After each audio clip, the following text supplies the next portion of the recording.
என்னுடைய வாழ்க்கையில் போன வருஷம் நடந்த ஒரு நிகழ்வை பற்றி இங்கே குறிப்பிடுறேன். நாகப்பட்டினம் மாவட்டத்தில் மேலவாஞ்சூர் அப்படின்னு ஒரு ஊர் உண்டு. அங்கே வந்து காந்தியாயினி அம்மன், பச்சைவாளி அம்மன் அருள் சக்தி பீடம் உண்டு.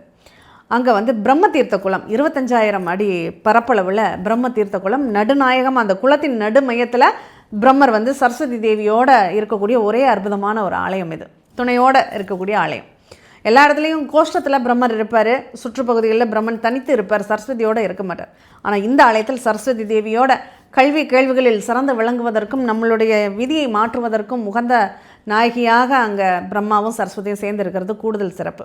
இந்த குளத்தில் அந்த முன்னோர்களுக்கு மோட்ச தீபம் ஏற்றக்கூடிய ஒரு வழிபாடு உண்டு. ஒவ்வொரு மாசி மகத்தன்றும் நான் வாய்ப்பு இருக்கும் போதெல்லாம் அந்த கோயிலுக்கு போயிடுவேன்.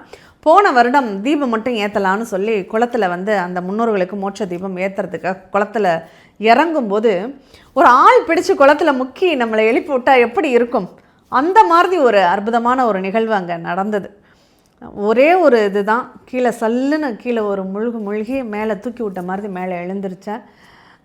எழுந்ததுக்கப்புறம் தான் அந்த தீபத்தையே ஏற்றினேன். ஏன்னா மாசி மகத்தில் நீராடுறது சிறப்பு, அதை தயவு செஞ்சு மிஸ் பண்ணிடாதீங்க. உங்கள் ஊரில் உள்ள ஒரு ஆலயங்களில் உள்ள நீர்நிலைகளில் அந்த கங்காதேவியை மனசில் தியானித்து, உங்கள் முன்னோர்களை தியானித்து அந்த நீர்நிலைகளில் மூழ்கி எழுந்திருந்து நீங்கள் இறை வழிபாடு பண்ணுங்கள்.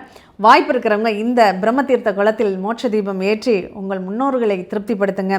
நம்ம வாழ்க்கையில் நிறைய விஷயங்கள் நமக்கு தடையாகுது, என்ன காரணம்னு தெரியலை, பித்ரு சாபம் இருக்கா, முன்னோர்கள் சாபம் இருக்கா, எதெல்லாம் இருக்குன்னு எனக்கு தெரியலைங்கிறவங்களுக்கு ஒரு அற்புதமான மாதம் தான் இந்த மாசி மாதம். இதை மிஸ் பண்ணிடாதீங்க.